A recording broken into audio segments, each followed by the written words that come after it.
မျိုးဗီဒီယိုလောက်တတ်ချင်းဗီဒီယိုကိုအဆုံးထိကြည့်လိုက်ပါခင်ဗျာကျွန်တော်တို့ကတ်တဲ့ရောက်ရင် new video ကိုနှိပ်မယ်ပြီးရင် library ကိုနှိပ်မယ်ဒီမှာအနက်ရောင် background ကိုရွေးမယ်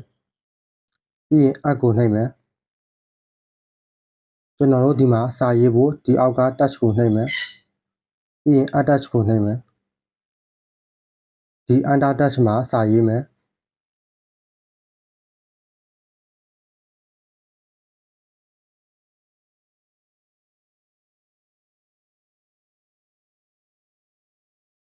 စာရေးပြီးရင်ဒီ font ကိုနှိပ်မယ်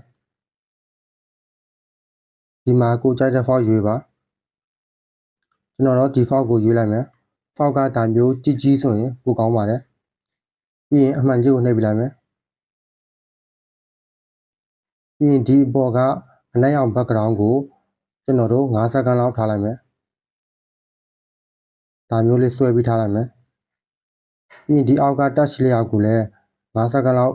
ဆွဲပြီးထားလိုက်မယ်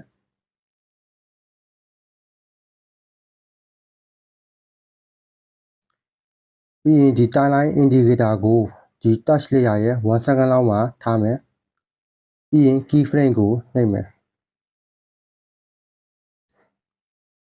ပြီးရင်ဒီ timeline indicator ကိုဒီအနောက်က4စက္ကန့်လောက်မှာထားမယ်ဒီမှာလည်း keyframe နှိပ်မယ်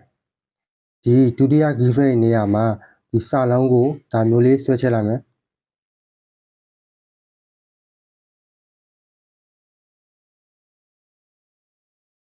ပြီးရင်ဗီဒီယိုကို play ကြည့်မယ်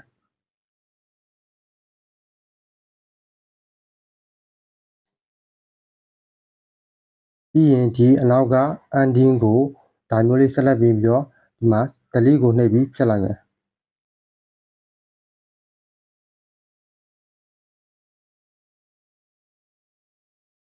ပြီးရင်ဗီဒီယိုကို export ထုတ်လိုက်ပါ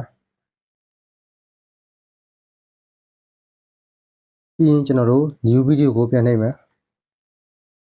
ဒီမှာကျွန်တော်တို့ကိုကြိုက်တဲ့ဗီဒီယိုတစ်ပုဒ်ရွေးပါပြီးရင် add ကိုနှိပ်ပါပြီးရင်ဒီအောက်က overlay ကိုနှိပ်ပါ add overlay ကိုနှိပ်ပါဒီမှာခဏခါကျွန်တော်တို့ export ထုတ်လိုက်တဲ့ဗီဒီယိုကိုရွေးပါ